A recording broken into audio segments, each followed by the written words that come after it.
terms of civil matters run by the PA, it's not really autonomous in the sense, or independent in the sense that the Israeli military can enters the area whenever it feels like it. They are still dependent on the travel permit, movement permit system, etc., etc. So Area A is full Palestinian civil and security control.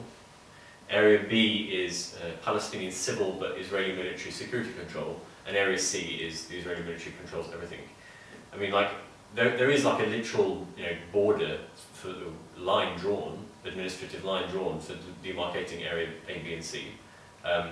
Like, sometimes to ridiculous extents. I mean, I remember being in a guy's land in a Jordan Valley village, and the Israeli military would come and say, you've planted these trees in Area C, and when you haven't got permission to do it, you need to move it to 50 yards up, so that it's in Area B.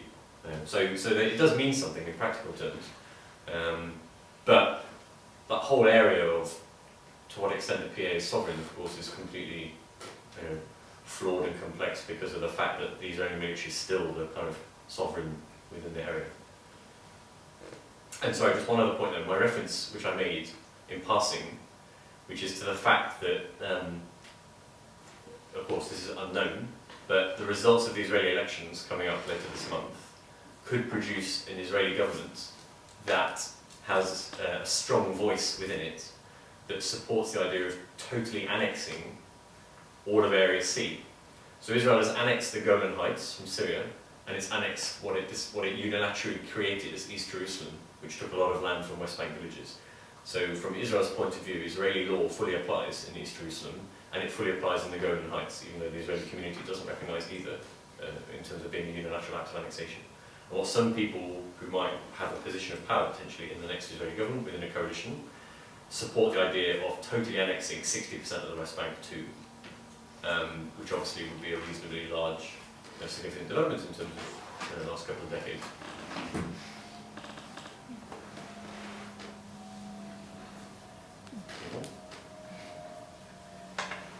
If that was to happen, what do you think the response of the international community would be? Would it be the same sort of nothing? Yeah, that's an interesting question actually, because the people who are advancing that case in terms of Israeli politicians make the same, say, well, don't stress because so far we've done pretty much what we want, and we get noises of displeasure, but nobody does anything about it. So that's their base. And the people who oppose it say, for a few different reasons, but one of their arguments will be, no, we'll become an international, we'll be internationally isolated, etc. This is pretty hard because this is also related to what extent our politicians, because Britain's has a fairly key role in this, EU citizens, etc. To what extent they make their voice heard, and to what extent our representatives feel under pressure to do something, because you will, even though you can mock, and you should mock, the British foreign policy statements about the settlements and that kind of thing, but you do notice this kind of increasing frustration, which shouldn't be dismissed as meaningless, because, okay, it's the Foreign Office, it's diplomatic language, etc., it's an ally, but you notice the increasing frustration in the statements, and at some point, it's a likely event that stuff does start to come with some teeth too, and it won't be some massive, huge step, and if there is a sufficient act that is seen as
of the Israeli ambassadors getting called, you know, like for example to 10 Downing Street and stuff like that. So, yeah, could that be a starting point maybe? I won't identify a make or break point because I find that's quite risky. Sometimes something totally unexpected is the break point.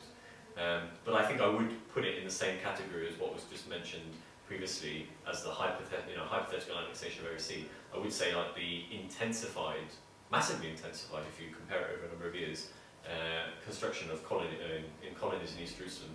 I would put that in the same framework of increased frustration for sure, and leading towards something that we're not quite sure what it is, but that we hope is an end to impunity. But yeah, like you're right to point to that.